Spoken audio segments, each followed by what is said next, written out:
Hello મિત્રો, સ્વાગત છે તમારું આપણી યુટ્યુબ ચેનલ ગુજરાત એક્ઝામ ગુરુમાં. તો આજે આપણે એક ભરતીની વાત કરવા રહ્યા છીએ જેનું નામ છે આરટીસી એટલે કે ગુજરાત રાજ્ય માર્ગ વાહન વ્યવહાર નિગમ. ઓકે, તો તેની અંદર એક ભરતી છે જે એસટી ડ્રાઈવર આપણે બધાને ખબર જ હશે.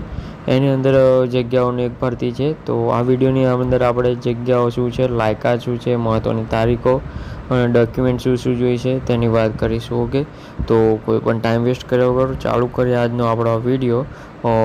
વિડીયો ચાલુ કરતાં પહેલાં આપણી ચેનલ લાઇક, સબસ્ક્રાઈબ અને શેર જરૂરથી કરજો, કારણ કે આપણે આવા વિડીયો આપણી ચેનલમાં લાવીએ છીએ. ઓકે, તો તમારાથી ચૂકી ના જવાય. ઓકે, તો ચાલુ કરીએ આજનો આપણો આ વિડીયો.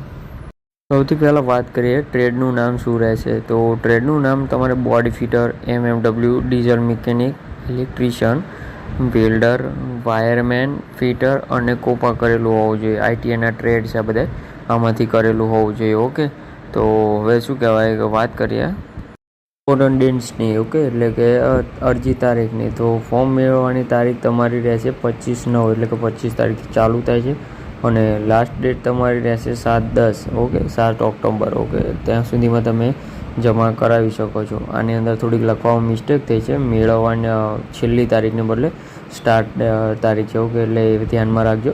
તો હવે આગળ વાત કરીએ આપણે પોસ્ટ શું છે. તો તમારી પોસ્ટ રહેશે એપ્રેન્ટિસમાં ભરતી છે. ઓકે, એટલે શું કહેવાય આઈટીઆઈના બેઝ ઉપર એપ્રેન્ટિસમાં જીએસઆરટીસીની અંદર ભરતી તમારી થવા જઈ રહી છે. ઓકે, તો અને તેના માટે લાયકાત શું જોઈશે, જેમ આપણે આગળ વાત કરીએ કોર્સના નામ આઈટીઆઈ પાસ હોવું જોઈએ, 10 પાસ હોવું જોઈએ અથવા તો 12 પાસ હોવું જોઈએ. ઓકે, 10 પછી આઈટીઆઈ કર્યું હોય તો પણ ચાલે, 12 પછી પણ આઈટીઆઈ કર્યું હોય તો પણ ચાલે.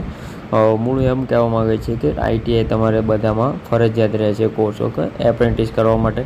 તો હવે આના માટે તમે આગળ શું કહેવાય કે ડોક્યુમેન્ટ શું શું જોઈશે. તો ડોક્યુમેન્ટ તમારે રહેશે માર્કશીટ આરટીઆઈની કે 10મા 12માની બધાની, જાતિનો દાખલો જો તમને લાગુ પડતો હોય તો, બાકી તો કોઈ કામ નથી.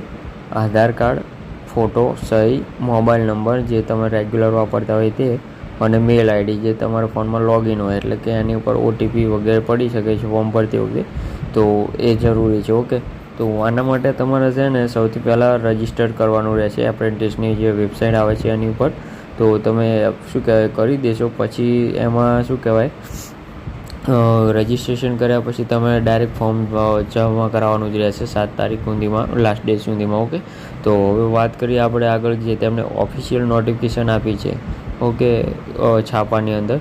તો એની અંદર જીઆરટીસીનો જે લોગો છે અને ગુજરાત વાહન માર્ગ વ્યવહાર નિગમ લખ્યું છે અને અમદાવાદની અંદર તમારે ભરતી થશે. તો અમદાવાદનું શું કહેવાય સરનેમ આપ્યું છે તેમને, અને તેમાં જણાવ્યું છે કે ગુજરાત રાજ્ય માર્ગ વાહન વ્યવહાર નિગમ અમદાવાદ વિભાગ ખાતે એપ્રેન્ટિસ એક્ટ 1961 પ્રવર્તમાન નિયમાનુસાર લઘુત્તમ શૈક્ષણિક લાયકાત ધોરણ 10 pass ITI. Okay, body fitter, MMV, diesel mechanic, electrician, welder અને વાયરમેન. ઓકે, ફિટર ટ્રેડ તથા કોપા એપ્રેન્ટિસ. ઓકે, અથવા તો ધોરણ 12ને સમકક્ષ પાસ અથવા આઈટીઆઈ અથવા ધોરણ 12 પાસ ફ્રેશર હોય એ પણ રહેશે. ઓકે, તાલીમનું સ્થળ શું રહેશે તો કે એસટી વિભાગીય કચેરી, વર્કશોપ અથવા ડેપો તથા મધ્યસ્થ કચેરી રાણીપ અમદાવાદમાં રહેશે. ઓકે, આઈટીઆઈ પાસની ભરતી યોજનાર હોય તેવા ઉમેદવારોએ એપ્રેન્ટિસની જે વેબસાઇટ છે ઓફિશિયલ તેની ઉપર રજિસ્ટ્રેશન કરવાનું રહેશે. ઓકે, અને હાર કરી પોતાના શું કહેવાય લઈ અને જે આ સરનેમ કે એડ્રેસ છે તેની ઉપર સેન્ડ કરવાનું રહેશે. આગળ વાત કરીએ આપણે, અને લાસ્ટ ડેટ રાખી છે 25/9 થી 7/10 સુધીમાં, ત્યાં સુધીમાં જમા કરાવવાના રહેશે. ઓકે, વધારે કાંઈ છે નહીં, અને અંદર સ્થળ લખ્યું છે અને વગેરે એમની માહિતી આપી છે એસટી વિભાગની. તો આ માહિતીમાં જો તમને ખ્યાલ આવ્યો તો આપણી ચેનલ લાઈક, સબસ્ક્રાઈબ અને શેર જરૂરથી કરજો મિત્રો. Thank you.